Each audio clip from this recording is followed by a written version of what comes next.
نحمده ونصلي على رسوله الكريم اما بعد فاعوذ بالله من الشيطان الرجيم بسم الله الرحمن الرحيم رب اشرح لي صدري ويسر لي امري واحلل عقدة من لساني يفقهوا قولي. باب حسن الخلق، حسن خلق کا بیان. قال اللہ تعالی وانک لعلی خلق عظیم، وقال تعالی والکاظمین الغیظ والعافین عن الناس. اللہ تعالیٰ کا ارشاد ہے بے شک آپ عظیم الشان خلق کے مالک ہیں. خطاب ہے نبی اکرم صلی اللہ علیہ وسلم سے جو اخلاق حسنہ کا بہترین نمونہ تھے. آپ کا اخلاق دنیا میں تمام انسانوں سے بہترین اخلاق تھا جس کی تعریف اللہ سبحانہ وتعالی نے بھی فرمائی. اور آپ صلی اللہ علیہ وسلم نے خود اپنے بارے میں بھی فرمایا بعثت لأتمم مکارم الاخلاق، کہ میں اس لیے بھیجا گیا ہوں تاکہ اخلاق میں سے بہترین چیزوں کی تکمیل کر دوں، ان کو پورا کر دوں. قرآن پاک کی ایک اور آیت ہے والکاظمین الغیظ والعافین عن الناس، کہ ضبط کرنے والے ہیں غصے کو اور درگزر کرنے والے ہیں لوگوں سے. قزمہ کا معنی ہوتا ہے قزمۃ القربہ، کہ پانی کی جو مشق ہوتی ہے اس کے اوپر جو اس کا تسمہ ہوتا ہے اس کو باندھنا تاکہ پانی اس لیدر بیگ سے یا اس مشق کے اندر سے باہر نہ آئے. تو اسی طرح غصے کے وقت اپنے آپ کو ضبط کرنا، کنٹرول کرنا تاکہ انسان کے غلط جذبات جو ہیں وہ زبان پر نہ آئیں، یہ دراصل کاظمین الغیظ کا مطلب ہے. والعافین عن الناس، نہ صرف یہ کہ غصے کو دبا دیا جائے بلکہ جس وجہ سے غصہ پیدا ہوا ہے یا جو قصور یا جو سبب اس کو معاف بھی کر دیا جائے. اور معاف کرنے کے لیے جیسا کہ آپ جانتے ہیں کہ ایک لفظ غفرہ ہوتا ہے بخشنا اور ایک ہوتا ہے عفو، معاف کرنا. عفو کا مطلب ہوتا ہے مٹا دینا، غفرہ کا مطلب ہوتا ہے ڈھانپ دینا. آپ دیکھیں کہ اگر کسی جگہ پر داغ لگا ہو تو اس کو دور کرنے کے دو طریقے ہوتے ہیں. ایک تو یہ کہ اس کو ڈھانپ دیا جائے اور دوسرا یہ کہ اس کو صاف کر دیا جائے، اس کو مٹا دیا جائے. ان دونوں طریقوں میں جو بہترین طریقہ ہے وہ یہ کہ گندگی کو جڑ سے اکھاڑ پھینکا جائے اور بالکل ہی اس کو صاف کر دیا جائے. گویا غصے کے آنے سے پہلے جو دل کی کیفیت تھی اچھے وقت کی، اس کو واپس لوٹا دیا جائے اور برے جذبات کو زیادہ دیر تک دل میں جگہ نہ دی جائے. اس سلسلے میں جو احادیث ہیں، پہلی حدیث ہے وعن انس رضی اللہ عنہ قال كان رسول اللہ صلی اللہ علیہ وسلم احسن الناس خلقا متفق علیہ. متفق علیہ حدیث یعنی بخاری اور مسلم کی روایت ہے. حضرت انس رضی اللہ تعالی عنہ سے مروی ہے کہ رسول اللہ صلی اللہ علیہ وسلم تمام لوگوں سے زیادہ اچھے اخلاق کے مالک تھے، اور آپ کے اس مرتبے میں کسی قسم کا شک ہو بھی کیسے سکتا ہے جبکہ اللہ تعالیٰ آپ کے بارے میں فرما رہے ہیں وَإِنَّكَ لَعَلَى خُلُقٍ عَظِيمٍ. وعنہ قال ما مسست دیباجا ولا حریرا ألین من کف رسول اللہ صلی اللہ علیہ وسلم ولا شممت رائحة قط أطيب من رائحة رسول اللہ صلی اللہ علیہ وسلم وَلَقَدْ خَدَمْتُ رَسُولَ اللَّهِ صَلَّى اللَّهُ عَلَيْهِ وَسَلَّمَ 10 سِنِينَ فَمَا قَالَ لِي قَطُّ أُفٍّ وَلَا قَالَ لِشَيْءٍ فَعَلْتُهُ لِمَ فَعَلْتَهُ وَلَا لِشَيْءٍ لَمْ أَفْعَلْهُ أَلَا فَعَلْتَ كَذَا. متفق علیہ. حضرت انس رضی اللہ تعالی عنہ سے مروی ہے، فرمایا میں نے کسی ریشم اور دیباج کو نہیں چھوا جو حضور صلی اللہ علیہ وسلم کی ہتھیلی مبارک سے زیادہ ملائم ہو، اور نہ میں نے ایسی خوشبو سونگھی جو حضور صلی اللہ علیہ وسلم کی خوشبو سے زیادہ پیاری ہو، کیونکہ آپ طہارت اور پاکیزگی کا بہترین نمونہ تھے. مسواک ہی کے بارے میں یعنی منہ کی صفائی کے بارے میں آپ صلی اللہ علیہ وسلم کے فرامین تو الگ، خود آپ کا جو اپنا طرز عمل تھا کہ روزے کی حالت میں آپ صلی اللہ علیہ وسلم اتنی مرتبہ مسواک کرتے تھے کہ صحابہ کرام کہتے ہیں کہ ہم گن نہیں سکتے تھے، یعنی ان گنت مرتبہ مسواک کرتے تھے تاکہ روزہ رکھنے کے بعد انسان کے منہ سے جو ناگوار قسم کی اسمیل آتی ہے وہ دوسروں کو اذیت اور تکلیف کا سبب نہ بنے. لہذا یہاں پر آ رہا ہے کہ اور نہ میں نے ایسی خوشبو سونگی جو حضور صلی اللہ علیہ وسلم کی خوشبو سے زیادہ پیاری ہو، اور وہ ایسی خوشبو تھی جو حقیقی روحانی پاکیزگی کی اور جسمانی طہارت کی وجہ سے تھی. اور اگر ایک انسان جسمانی طور پر پاکیزگی نہ اختیار کرے اور روحانی طور پر اس کے خیالات اور اس کا سوچیں جو ہیں وہ پاک نہ ہوں تو خواہ بظاہر کتنے بھی پرفیوم چھڑک لیے جائیں اس سے فرق نہیں پڑتا. اور یہی وجہ ہوگی کہ آپ نے دیکھا ہوگا کہ بعض لوگ جیسے مثال کے طور پر دوسرے مذاہب کے ہوتے ہیں ان کے جسم سے بھی ایک خاص قسم کی اسمیل آتی ہے. تو یہ فرق کس چیز کا ہے؟ حالانکہ انسان تو سب انسان ہیں اور صفائی سبھی کرتے ہیں، لیکن یہ فرق ہے ایمان کا. کیونکہ شرک کے بارے میں خاص طور پر فرمایا گیا کہ بتوں کی گندگی سے بچو. حالانکہ وہ جسمانی گندگی نہیں ہے لیکن اس کے اندر جو ایک روحانی ناپاکی ہے اس تصور میں کہ اللہ تعالیٰ کے ساتھ کوئی اور بھی اس کی عبادت میں یا اس کے مرتبے اور مقام میں شریک ہے یا اس کی ہستی میں شریک ہے، یہ اللہ تعالیٰ کے نزدیک سب سے زیادہ ناپسندیدہ ترین بات ہے. پھر وہ کہتے ہیں کہ میں نے 10 سال تک حضور صلی اللہ علیہ وسلم کی خدمت کی اور آپ نے مجھے کبھی اف تک نہیں کہا. جو کام میں نے کیا آپ نے کبھی نہیں کہا تو نے یہ کیوں کیا، اور جو کام میں نے نہ کیا آپ نے کبھی نہیں فرمایا کہ تم نے یہ کام کیوں نہیں کیا. وعن الصعب بن جثامة رضی اللہ عنہ قال اہدیت الى رسول اللہ صلی اللہ علیہ وسلم حمارا وحشیا فرده علی فلما رأى ما في وجهي قال انا لم نرده عليك الا لأننا حرم متفق علیہ. حضرت صعب بن جثامہ رضی اللہ تعالی عنہ سے مروی ہے، فرمایا میں نے حضور صلی اللہ علیہ وسلم کی خدمت میں ایک وحشی گدھا پیش کیا ہدیتاً، تو آپ نے گدھا واپس کر دیا. پھر جب آپ نے میرے چہرے کے تاثرات دیکھے تو فرمایا ہم نے گدھا صرف اس لیے واپس کیا ہے کہ ہم نے احرام باندھا ہوا ہے. یہاں پر آپ دیکھ رہے ہیں کہ حضور صلی اللہ علیہ وسلم کو وحشی گدھا، جس کو اردو میں نیل گائے بھی کہا جاتا ہے، جس کا شکار کیا جا سکتا ہے اور اس کا شکار کر کے گوشت کھایا جاتا ہے. عموماً گھروں میں یہ نہیں پالا جاتا،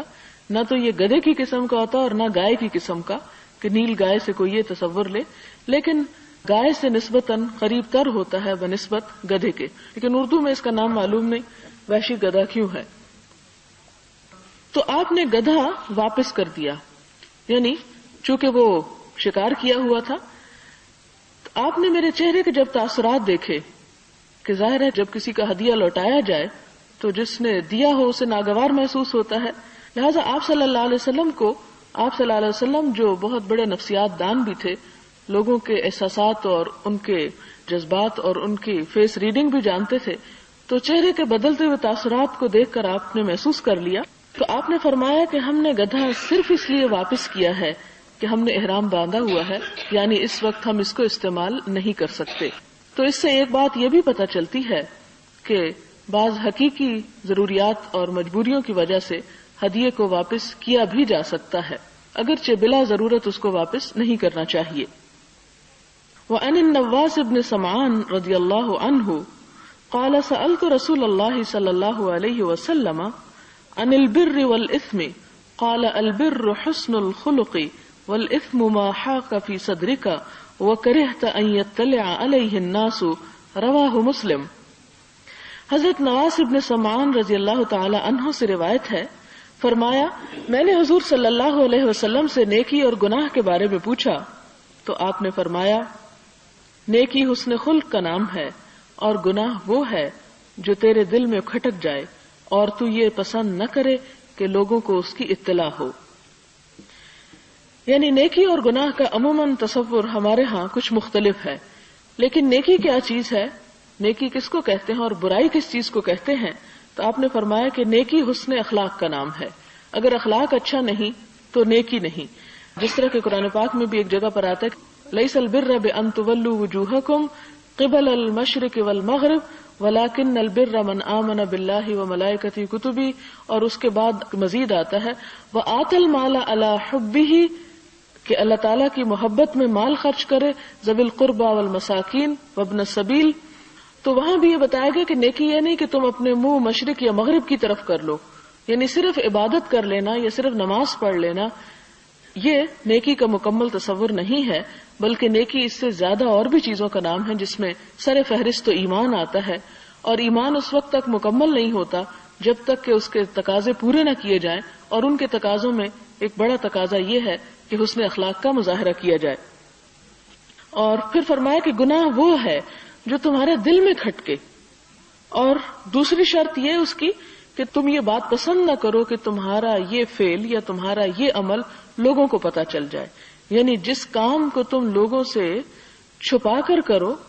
یہ سوچ کر کہ لوگ دیکھیں گے تو کیا سوچیں گے کہ یہ ایک ایسا شخص ہے کہ بظاہر تو بہت اچھا بنتا ہے اور اس قسم کے غلط کام کرتا ہے، تو وہ کام تم نہ کرو۔ یہی دراصل گناہ ہے۔ یعنی گناہ کی یہ پہچان آخر کیوں رکھی گئی؟ اس کی وجہ یہ ہے کہ اللہ تعالیٰ نے انسان کے اندر خیر اور شر دونوں قوتیں رکھ دی، اور خیر اور شر کی پہچان کی قوت بھی رکھ دی۔ فَأَلْهَمَهَا فُجُورَهَا وَتَقْوَاهَا، تو ہمارے اندر اللہ تعالیٰ نے ایسا میزان اور ایسا آلہ رکھ دیا کہ جو فوراً ڈیٹیکٹ کر لیتا ہے باہر کے خیر اور شر کو۔ جیسے آپ دیکھیں کہ اگر فضا میں کہیں ایسا جہاز جا رہا ہو کہ جو آپ کی نگاہیں نہ دیکھ سکتی ہوں، تو وہ آلات جو ان چیزوں کو ڈیٹیکٹ کر سکتے ہیں وہ دیکھے بغیر بھی اور کوئی وجود اور جان رکھے بغیر بھی ان سب چیزوں کو اپنے اندر محفوظ کر لیتے ہیں۔ اسی طرح آپ دیکھیں کہ آپ کی آنکھیں آپ کے جسم کے اندر نہیں دیکھ سکتی، لیکن ایکس رے مشین اور الٹرا ساؤنڈ مشین جو ہے وہ آپ کے اندر تک کی چیزوں کو دیکھ لیتی ہے، کیونکہ اس میں وہ خاص قوت ہے جو آپ کے اندر آپ کی بظاہر آنکھوں میں وہ قوت نہیں۔ اسی طرح اللہ تعالیٰ نے انسان کے اندر جو خیر اور شر رکھا، پھر اس کے اندر اتنی قوت رکھی کہ وہ خارجی شر اور خیر کو بھی پہچان لے۔ لہذا انسان جب کسی خیر سے گزرتا ہے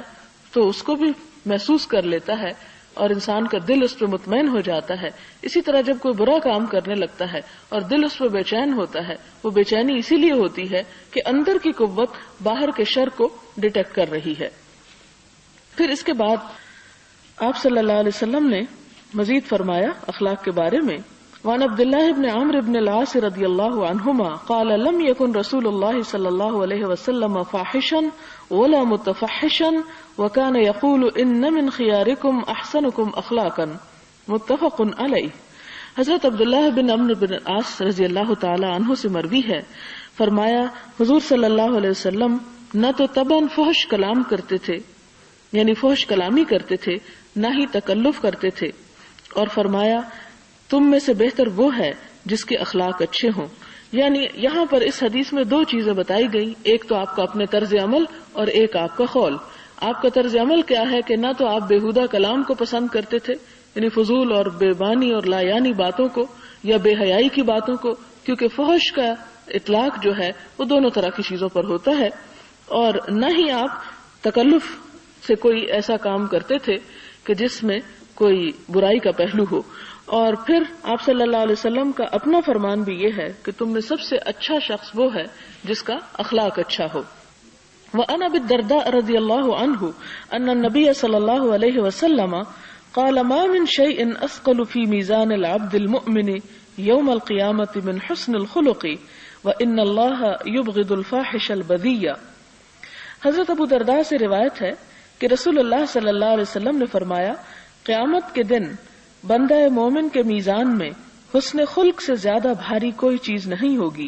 اور بے شک اللہ تعالیٰ فحش گو اور بےہودہ بکنے والے سے دشمنی رکھتا ہے، نفرت کرتا ہے۔ یعنی قیامت کے دن انسان کے سارے اعمال تولے جائیں گے، نمازیں بھی تولی جائیں گی، قرآن بھی تولا جائے گا کہ کتنا پڑھا اس کو، پھر اسی طرح صدقہ خیرات اور باقی تمام چیزیں بھی، لیکن ان سب کے مقابلے میں اچھا اخلاق سب سے بھاری اور وزنی نیکی شمار ہوگا۔ اور پھر مزید جو بات فرمائی گئی، آپ دیکھیں کہ قرآن پاک جب ہم پڑھتے ہیں تو بہت سی ایسی آیات ملتی ہیں جس میں مختلف خصوصیات رکھنے والوں سے اللہ تعالیٰ محبت رکھتے ہیں، لیکن یہاں پر یہ بتایا گیا کہ نفرت کس سے رکھتے ہیں۔ قرآن پاک میں بعض اوقات یہ آتا ہے کہ اللہ تعالیٰ فلاں سے محبت نہیں کرتے، فلاں سے نہیں کرتے، لیکن یہاں پر بہت وضاحت سے بتا دیا گیا کہ وہ شخص جو فحش گو ہو، بے حیائی کی باتیں کرے، بےہودہ کلام کرے، اس سے اللہ تعالیٰ نفرت رکھتے۔ آپ دیکھیں کہ انسانوں میں سے بھی جو کریم النفس لوگ ہوتے ہیں ان کو اس قسم کی گفتگو اور باتیں اور بیکار چیزیں پسند نہیں آتی۔ اسی طرح اللہ تعالیٰ جو خود خوبصورت ہے، خوبصورتی پسند کرتا ہے، تو وہ خوبصورتی نہ صرف یہ کہ لباس میں اور جسم میں اور باقی چیزوں میں بلکہ انسان کے طرز عمل میں پائی جائے، اس کا اللہ تعالیٰ انسانوں سے مطالبہ کرتے ہیں۔ وعن ابی ہریرہ رضی اللہ عنہ قال سئل رسول اللہ صلی اللہ علیہ وسلم عن اکثر ما يدخل الناس الجنہ قال تقوى اللہ وحسن الخلق وسئل عن اکثر ما يدخل الناس النار قال الفم والفرج۔ حضرت ابو ہریرہ رضی اللہ تعالی عنہ سے مروی ہے،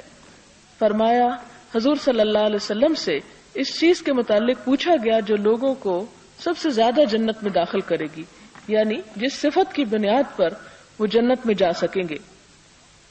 تو آپ نے فرمایا خوف خدا اور حسن خلق، یعنی تقوی اور حسن اخلاق۔ پھر آپ سے پوچھا گیا کہ کون سی چیز لوگوں کو سب سے زیادہ دوزخ میں داخل کرے گی، تو آپ نے فرمایا منہ اور شرمگاہ، کیونکہ منہ کی جہاں تک بات ہے تو اس میں یہ ہے کہ انسان ایک تو غلط کلامی سے اس جگہ پر پہنچ سکتا ہے، اور دوسرا یہ کہ منہ اور کھانے کی لذت کی وجہ سے رزق حرام جو ہے وہ انسان کو جہنم میں لے جانے کا سبب ہو سکتا ہے۔ اور دوسری طرف شرمگاہ کا بھی ظاہر ہے کہ زنا وغیرہ کی طرف اشارہ ہے اس میں، کہ یہ دو گناہ ایسے ہیں کہ جو انسان کو اللہ تعالیٰ سے دور کرنے والے ہیں۔ وَأَنْهُ قَالَ قَالَ رسول اللہ صلی اللہ علیہ وسلم اکمل المؤمنین ایمانا وَأَحْسَنُهُمْ خُلُقًا وَخِيَارُكُمْ خِيَارُكُمْ لِنِسَائِهِمْ۔ حضرت ابو ہریرہ رضی اللہ تعالی عنہ سے مروی ہے، فرماتے ہیں کہ حضور صلی اللہ علیہ وسلم نے فرمایا مومنوں میں سے کامل ایمان والا وہ ہے جس کے اخلاق اچھے ہوں، اور تم میں سے بہتر وہ ہے جو اپنی عورتوں سے اچھا سلوک کرے۔ یعنی یہاں پر حسن اخلاق کے بارے میں معیار دے دیا گیا کہ اچھے اخلاق کا مظاہرہ سب سے زیادہ انسان کہاں کر سکتا ہے، یا کسی انسان کا اخلاق کہاں پر ٹیسٹ کیا جا سکتا ہے، تو اس کی جگہ بتا دی گئی۔ فرمایا کہ سب ایمان کا دعویٰ کرتے ہیں، لیکن ایمان والوں سے بھی مطالبہ کیا جاتا ہے کہ ایمان لے آؤ۔ تو وہ لے آؤ جو ہے وہ اس کا معنی کیا ہے کہ اخلاق کا مظاہرہ کرو، اور یہاں پر فرمایا کہ سب سے بہترین اخلاق اس کا ہے جو اپنی بیوی کے ساتھ اچھے اخلاق سے پیش آتا ہے۔ لیکن یہ نہیں کہا گیا کہ وہ بیویاں اچھی ہیں جو شوہر کے ساتھ اچھے اخلاق سے پیش آئیں، تو یہ تو انڈرسٹوڈ ہی ہے، ظاہر ہے کہ ون وے ٹریفک تو چل نہیں سکتی، کہ اگر شوہر بہت اچھے اخلاق کا مالک ہو اور بیوی ہر وقت بد اخلاقی کا مظاہرہ کرے تو جواباً پھر وہ بھی بد اخلاقی پر اتر آئے گا۔ اسی طرح اگر بیوی بہت اچھے اخلاق کی مالک ہے تو شوہر بھی اچھی طرح پیش آئے گا، اور اگر شوہر بد اخلاقی کرے گا تو بیوی کی طرف سے بھی بد اخلاقی دیکھے گا۔ تو اس لیے ایک کا ذکر کر دینا دراصل دونوں کے لیے اس میں نصیحت ہے۔ اس کی کیا وجہ ہے کہ انسان سب کے ساتھ اچھا سلوک کر لیتا ہے لیکن گھر والوں کے سامنے نہیں کر سکتا؟ وہ شاید اس لیے کہ گھر والوں سے ایکسپیکٹ زیادہ کرتا ہے، اور عموماً انسان گھر والوں سے صرف حقوق کا مطالبہ کرتا ہے، اور ہر ایک اپنا اپنا حق لینا چاہتا ہے، جبکہ دینے کی طرف توجہ کم ہوتی ہے۔ حالانکہ انسان گھر والوں کے ساتھ جب اچھا برتاؤ کرتا ہے تو جواباً اچھا ہی ملتا ہے۔ اور پھر یہ کہ انسان کو اس بات کا انتظار نہیں کرنا چاہیے کہ کوئی اچھا کرے تو میں کروں، اور اگر کوئی نہیں کرتا تو میں بھی نہیں کرتا۔ لیکن اچھائی دراصل وہی ہے کہ اگر کوئی نہ بھی کرے تو بھی انسان کرتا رہے۔ عن عائشہ رضی اللہ عنہا قالت سمعت النبی صلی اللہ علیہ وسلم یقول ان المؤمن لیدرک بحسن خلقہ درجۃ الصائم القائم۔ حضرت عائشہ صدیقہ رضی اللہ تعالی عنہا سے مروی ہے، فرمایا میں نے حضور صلی اللہ علیہ وسلم کو یہ فرماتے سنا، مومن اپنے اچھے اخلاق سے رات کو قیام کرنے والے اور دن کو روزہ رکھنے والے کا درجہ حاصل کر لیتا ہے۔ یعنی جیسے اگر کوئی سارا سال دن بھر روزہ رکھے اور رات بھر نمازیں پڑھے اور جتنی نیکی یا اجر اور ثواب کمائے، اتنا ثواب وہ شخص کما سکتا ہے جو اگرچہ ساری رات عبادت نہ بھی کرے لیکن لوگوں کے ساتھ حسن معاملہ سے پیش آئے۔ وعن ابی امامۃ الباہلی رضی اللہ عنہ قال قال رسول اللہ صلی اللہ علیہ وسلم انا زعیم بیت فی ربض الجنہ لمن ترک المراء وان کان محقا وببیت فی وسط الجنہ لمن ترک الکذب وإن كان مازحا وببيت في أعلى الجنة لمن حسن خلقه. حضرت ابو امامہ الباہلی رضی اللہ تعالیٰ عنہ سے مروی ہے، فرماتے ہیں کہ حضور صلی اللہ علیہ وسلم نے فرمایا، میں اس شخص کے لیے جنت کے بیرونی حصے میں ایک گھر کی ضمانت دیتا ہوں جو جھگڑا فساد ترک کر دے، خواہ وہ حق پر ہی کیوں نہ ہو، اور میں اس شخص کے لیے جنت کے درمیان میں ایک گھر کی ضمانت دیتا ہوں جو جھوٹ چھوڑ دے، خواہ مذاق ہی میں کیوں نہ ہو، اور اس شخص کے لیے جنت کے اعلی مقام پر ایک گھر کی ضمانت دیتا ہوں جس کے اخلاق اچھے ہوں. یعنی جنت میں بھی درجات ہیں، مختلف کمپارٹمنٹس ہیں،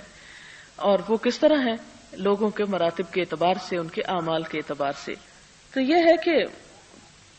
یعنی جنت کا ایک گھر جو بیرونی حصے میں ہو، اور آپ دیکھیں کہ بعض اوقات باہر کا منظر اندر کے منظر سے زیادہ خوبصورت ہوتا ہے، اور یہ اس کے لیے ہے کہ جو جھگڑے فساد سے بچ کر رہے، یا ہو رہا ہو تو اسے ختم کرنے کی کوشش کرے، پرولونگ کرنے کی بجائے یا طول دینے کی بجائے، اگرچہ انسان حق پر ہی کیوں نہ ہو. یعنی اپنا حق مار کر یا اپنے حق سے دستبردار ہو کر انسان جھگڑا لڑائی کو ختم کر دے. اور اس شخص کے لیے جنت کے درمیان میں جو جھوٹ ترک کر دے، خواہ مذاق سے ہی کیوں نہ ہو. آپ دیکھیں کہ الحمدللہ عام طور پر جو جھوٹ ہے ان سے تو بچنے کی کوشش کی ہی جاتی ہے، لیکن صرف مزاح کے لیے یا کلام میں دلچسپی پیدا کرنے کے لیے عموماً اس بات کا خیال نہیں رکھا جاتا، اور پھر جب کہا جائے تو کہہ دیتے کہ میں تو مذاق کر رہی تھی. یعنی غلط بیانی کے بعد یہ ہمارا عام طور پر تکیہ کلام ہے کہ میں تو صرف مذاق کر رہی تھی،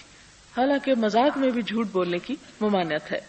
اور اس شخص کے لیے جنت کے اعلی مقام پر گھر کی ضمانت دیتا ہوں جس کے اخلاق اچھے ہوں.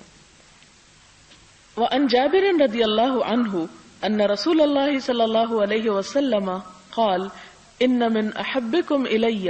واقربکم منی مجلسا یوم القیامت احاسنکم اخلاقا وان من ابغضکم الی وابعدکم منی یوم القیامہ الثرثارون المتشدقون والمتفیہقون. قالوا یا رسول اللہ قد علمنا الثرثارون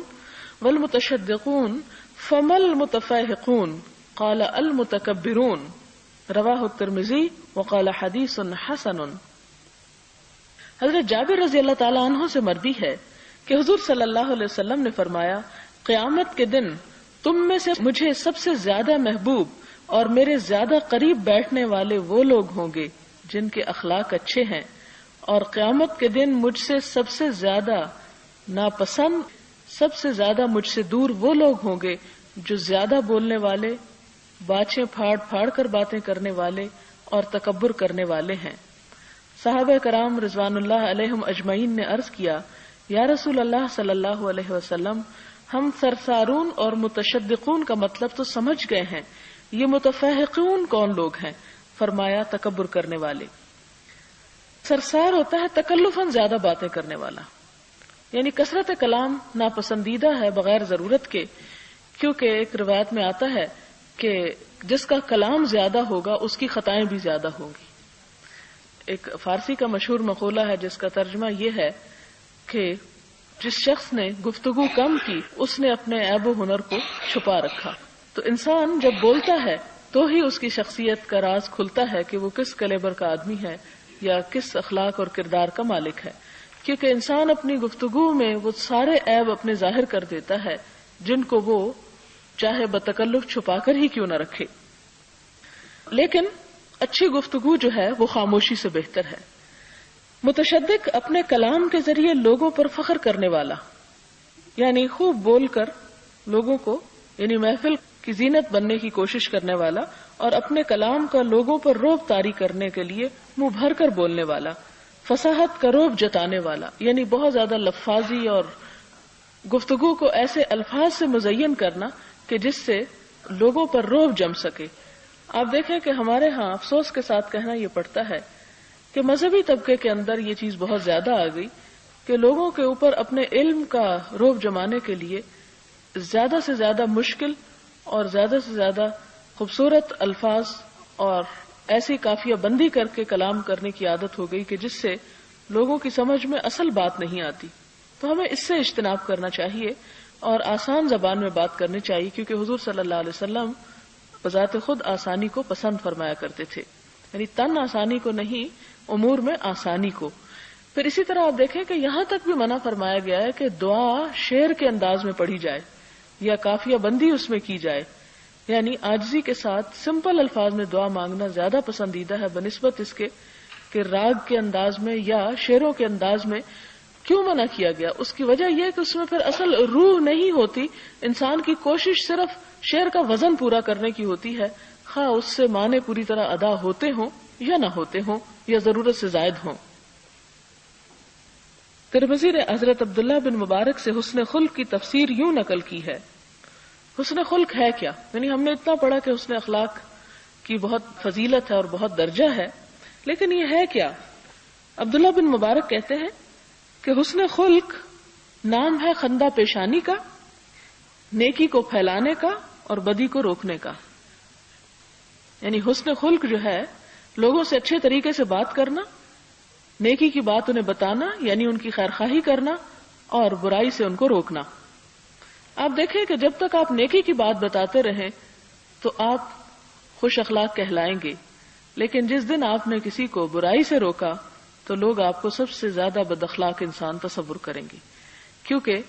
امر بالمعروف آسان تر ہے لیکن نہی عن المنکر جو ہے وہ بہت مشکل کام ہے، کیونکہ کسی کو یہ کہنا کہ آؤ یہ اچھا کام ہے یہ کر لو یا اس طرف، اگرچہ مشکل ہوتا ہے لیکن نسبتاً آسان ہوتا ہے، کمپیریٹیولی آسان ہے۔ لیکن اگر کسی کو یہ کہا جائے کہ فلاں غلط کام چھوڑ دو یا غلط بات چھوڑ دو تو وہ چیز دوسرے کے لیے ناپسندیدہ ہوتی ہے۔ لیکن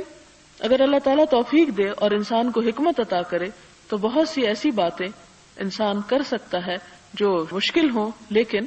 آسانی کے ساتھ، مگر اس میں مشکل یہ ہوتی ہے کہ انسان زیادہ سے زیادہ جب تک اپنے نفس پر اور اپنی ذات پر جبر کرنا نہ سیکھے یہ کام ہو نہیں سکتا۔